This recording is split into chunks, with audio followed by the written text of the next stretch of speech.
Hey, welcome to this edition of Inside the Pack. Today we're going to be talking about my favorite subject, and that's football. More specifically, though, we're going to be covering the Nevada Wolfpack and looking into their 2015 season.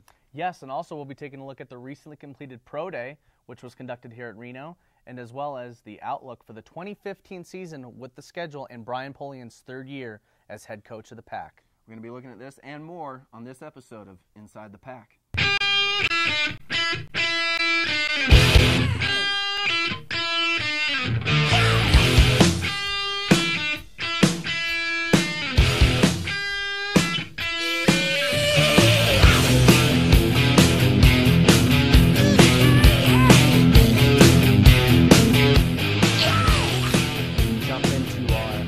Football team. Oh, my favorite. My favorite. The big Nevada Wolfpack football team that gets a lot of publicity and a lot of attention, and rightfully so. A very much improved season last year.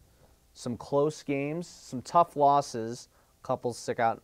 Boise State could have had. Fresno State, we were Fresno right with State them. could have had. And let's not forget Arizona. On the road was only a touchdown game, and I believe we had the ball late. We did. And driving, so in a tough environment poor, in Arizona. Yeah, poor play calling, decision making there on the back end of that game. But progress definitely made, and Brian Polian will go now into his third season as Nevada Wolfpack coach. Obviously, the first year was rough. We saw vast improvement. In the second year now, what do you expect out of the third year coming up? Well, just to touch on the second year really quickly, I think there was only one game that the Wolfpack lost by more than a touchdown. And that's including Arizona, that's including all the big names that you mentioned.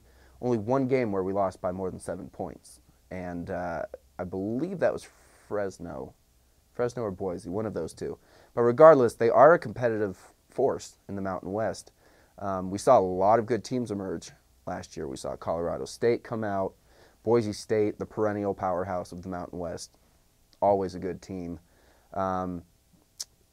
Fresno State, kind of a rebuilding year, but towards the back end of the year, it seemed like they got their traction and actually started to put things together, made a run, and I believe we're in the Mountain West title game. Tough to replace a guy like Derek Carr, obviously, who's had some success with the Oakland Raiders in his rookie season. Right.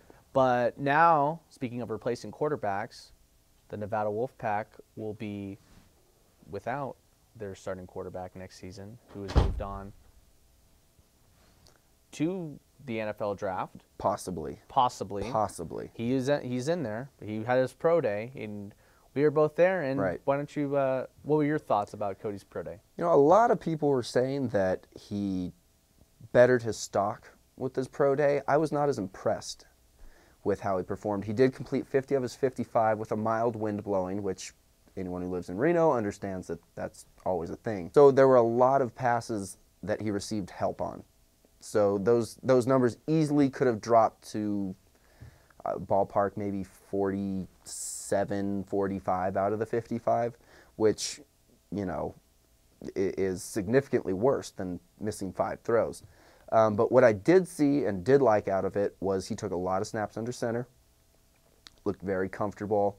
The only real hiccup I saw from the under center game, his first step out was still a little bit sloppy, which is to be expected when you work exclusively from the pistol. You know, you're not under center, you're not used to having to take those 1, 2, 3, get the ball out. And for a quarterback adjusting, it's a very awkward first step. I thought actually he did a pretty good job transitioning from that pistol. You can obviously tell that he worked a lot. Right, yes. On absolutely. everything. I was impressed with his deep ball. He's always been very good at throwing it deep. That's the one thing I've always realized watching him play for a couple years. He has the ability to drop it in the bucket, as they say. And we're seeing a transition to the more mobile quarterback. They want to get them on the perimeter. They want to be able to run the read option with them. They want to get their feet moving. So it's actually, I suppose, fortunate that this is his year with Chip Kelly's offense emerging in the NFL. The Eagles might make a run at him. And obviously things will be unfolding as we move closer to the draft, which is in the beginning of May, which is coming up shortly. But if we can take a look into the 2015 schedule for our Nevada Wolfpack, an interesting schedule.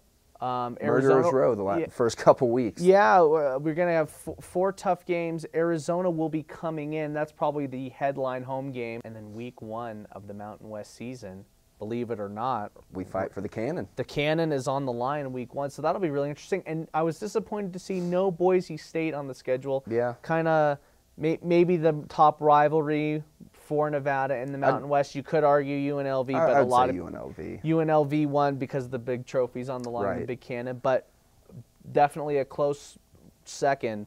The Boise State Broncos not on the schedule this year, but it does leave some intrigue that if Nevada can get things turned around on their side of the Mountain West, that Boise matchup could lurk in the Mountain West championship game, which would make it really interesting. How come Boise does better than us? What does Boise have that we don't? Good coaches, cool uniform. So right there you saw a little behind the scenes of our musings at Nevada's Pro Day there while we were filming some B-roll on Coach Polian. Unfortunately, I could talk about football all day, but that's about all the time we have for this episode. Yeah, and we'd like to thank you all for watching, and please make sure to comment, rate, subscribe, and give us some tips for maybe some future episodes. For Drake Montez, I'm Nick Coleman. I'm Alex Stewart, and this has been Inside the Pack.